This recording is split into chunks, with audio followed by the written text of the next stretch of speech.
Hey guys, another episode na naman po ng pagpapagawa ng bahay ang ating matutunghayan ngayon, na kung saan isa na namang matagumpay na kababayan natin ang nakapagpagawa na ng kanilang pinapangarap na bahay. So guys, tulad nga ng ating palaging sinasabi na kapag kayong dalawang mag-asawa ay nagtulungan, ay mas mabilis nyong makakamit ang inyong pinapangarap na bahay. Kagaya nga ng mag-asawang ito ay talagang nagsumikap ng gusto at nag-ipon hanggang sa nga yung dating pinapangarap lamang nilang bahay noon ay nasa totoong buhay na ngayon. So guys, ito po'y matutunghayan nyo ang video house tour na ito, na kung saan makikita nyo ng actual kung gaano nga ba kaganda ang finishing, lalong lalo na yung loob ng bahay na ito, na kung saan ito po ay 3 kwarto at ang sukat po ng kabuuan ng bahay ay 96 square meters. And also guys, ito nga po ibinigay ang full details ng mga materyales na nagamit dito upang maihatid sa inyo at mailathala, upang magkaroon din kayo ng basihan or idea if ever na ang target nyong ipapagawang bahay ay 3 kwarto. At yun nga, magkakaroon po kayo ng comparison, lalong lalo na sa ganitong klase, design or kagandang bahay. So guys, ito po muli ang inyong lingkod, Rep Egay Mix TV. At kung bago ka pa lang dito sa channel ko, ay mag-subscribe ka na agad at i-click ang notification bell para ma-update ka sa mga bagong videos natin about sa pagpapagawa ng bahay, para magkaroon ka rin ng idea if ever na ikaw ay sasabak na sa pagpapagawa ng bahay, ay kahit paano ay meron ka ng konting kaalaman or idea about lalong lalo na sa mga materyales or sukat ng bahay na ganitong klase na iyong ipapagawa.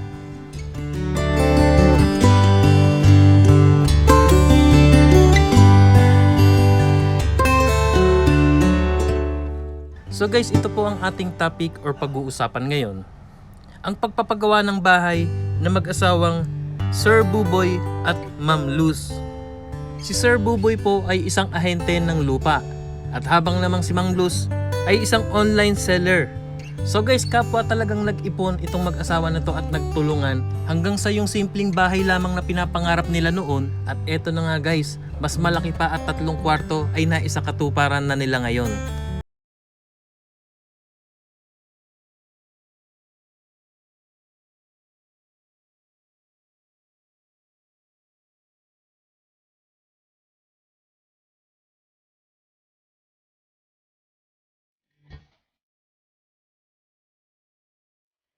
So guys, ayun nga po, starting nung layout kanina, hanggang sa ito nga ay nag-start silang magtayo ng poste. Kung napansin nyo guys, una pong tinayo ang poste dito, na kung saan ang karamihan ay sinasabi ay mas magandang araw ito at talagang garantisadong matibay ang pagkatrabaho.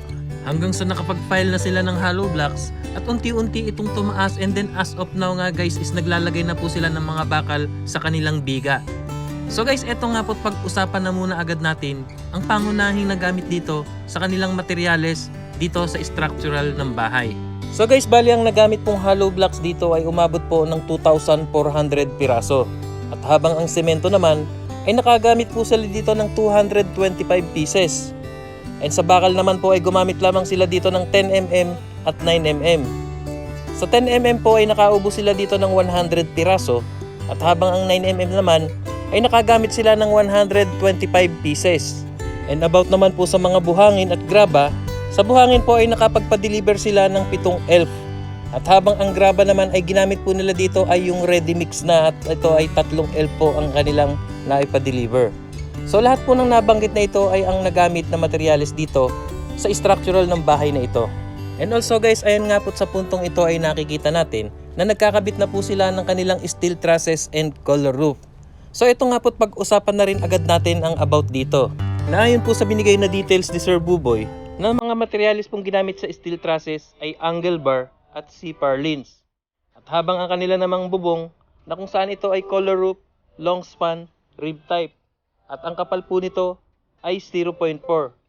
So guys, bali lahat-lahat po ito ay nagkakahalaga ng 67,000 pesos, about lamang sa roofing ng bahay na ito.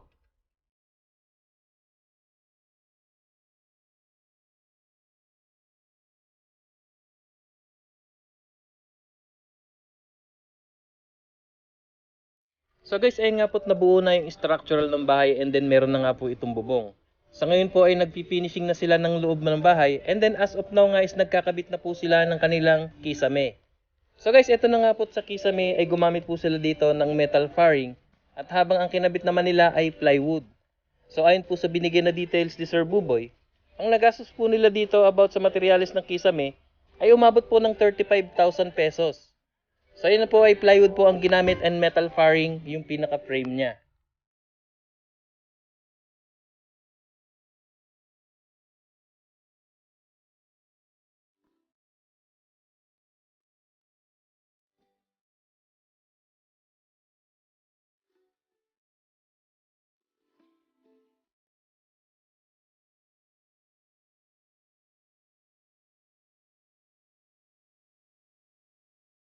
So guys, ito naman po ang ating pag-usapan about sa kanilang mga sliding windows. Na kung saan, ayon po kay Sir Buboy, lahat-lahat po ito ay gumastos sila ng halagang 42,000 pesos. About lamang dito sa mga sliding windows. And also guys, dito naman sa kanilang mga pintuan, so ito pong lahat-lahat ay 6 na piraso. At ito ay nagkakahalaga ng 30,000 pesos about lamang sa kanilang mga pintuan. And also dito naman sa kanilang electrical ay ayon nga kay sir ay lahat-lahat ito ay gumastos sila ng halagang 25,000 pesos.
So guys, ayon po sa binigay na details ni Sir Buboy, nang sukat po ng bahay na ito ay 8 meters by 12 meters.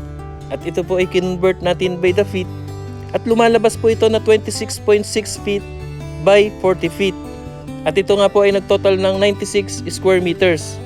Ito po ay may 3 kwarto, kitchen and dining area, living room, at isang CR. So guys, bali ang bahay po na ito ay matatagpuan sa Barangay Magsaysay, Arbolan, Palawan. Ito po ang hometown na mag-asawang Buboy and Luz at ito po ang location ng bahay na ito. So guys, ito na nga po yung full video house tour na sinasabi ko na kung saan makikita nyo ng actual video ang kagandahan at luwang mismo or yung finishing ng bahay na ito, lalong-lalo na yung interior design. So guys, ito nga po panoorin natin at kuha nyo na rin po ng inyong idea about sa interior design ng inyong bahay.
natin kung magkano nga ba ang nagastos dito. Pero bago yan, babanggitin ko muna ang kanilang manpower na gumawa ng bahay na ito na kung saan meron po isang foreman na 600 pesos per day at 3 mason na 450 pesos per day. And about naman po sa labor, ay meron po siyang 2 tao at ito nga ay gumagana ng 350 pesos per day. At yahan lahat-lahat po ay free food and snack ayon po kay Sir Buboy. So yun nga guys, eto nga't nakita nyo yung full video house tour na kung saan napakaganda nga po ng loob ng bahay nito na tunay nga naman talagang nakaka-inspired at mapapasabi ka na lang na sana all. So yun nga guys, ayon po kay Sir Buboy, ang lahat-lahat pong nagastos niya dito ay umabot na po ng halagang 1.1 million pesos. Yan po ay labor and materials na. Dito sa kabuuan na 96 square meters na meron 3 kwarto at yan po ay fully finished na. So yan nga, once again, congratulations po sa iyo Sir Buboy and Ma'am Luz na ito nga ay bunga ng inyong pagsusumikap at pagtutulong ang mag-asawa. At the same time ay pagmamahalan nyo na rin. Yun nga na dahil sa inyong pagsusumikap na ang dating simpleng bahay nyo lang na pinapangarap noon at eto nga ay mas malaki pa at naisakatuparan nyo na ngayon. So yun nga guys, maraming salamat pong muli sa inyong panonood. Sana ay na-inspired at may natutunan tayo sa vlog na ito.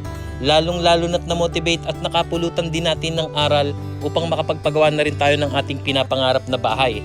Hindi man ganitong kalaki, ay gumawa po tayo ng ating step by step kung hindi natin afford ang isang biglaan na pagpapagawaan. Kagaya po ng aking ginawa sa aking bahay, ay inunti-unti ko to at step by step kung tawagin. Na tulad nga natin laging sinasabi, na kapag tayo may sinimulan, ay may tatapusin. Inuna ko ang structural and then nakaipon, pinagawan ng bubong, and after nakaipon, finishing, kisame, tiles, etc. At ayun nga as of now is nakatira na po ang aking pamilya dito. So yun nga guys, ini-encourage ko kayo about dito dahil lagi kong ina-express to sa inyo na napakasarap talaga sa feeling kapag tayo ay nakakapagpagawa na ng bahay. Lalong-lalo na unti-unti na natin itong nakikitang nabubuo ay mas lalo tayong nang i-inspire sa ating pagtatrabaho. Lalong-lalo na tayong mga OFW ay talagang napakalaking achievement sa atin to. Pag uwi natin sa Pilipinas ay taas noo tayong haharap sa tao at maipagmamalaki natin na meron tayong napala sa ating pag-abroad. At yun nga itong ating dating pinapangarap lamang na bahay noon ay nasa totoong buhay na ngayon at ang higit sa lahat ay meron kang matatawag at masasabing sarili mong bahay. So ikaw kapatid, kung na-inspired at may natutunan ka sa vlog na ito ay mag-subscribe ka na agad at i-click ang notification bell para ma-update ka sa mga bagong videos natin about sa pagpapagawa ng mga bahay at may halong inspirational video at ito ay hango at tungo sa buhay na nagpapagawa ng bahay at ito'y ihahatid sa inyo ng inyong lingkod, Rep Egay at ng ating kaibigang si Mr. Guys. So maraming salamat pong muli sa inyong panonood. See you on my next video. Ingat po tayong lahat and God bless po sa ating lahat.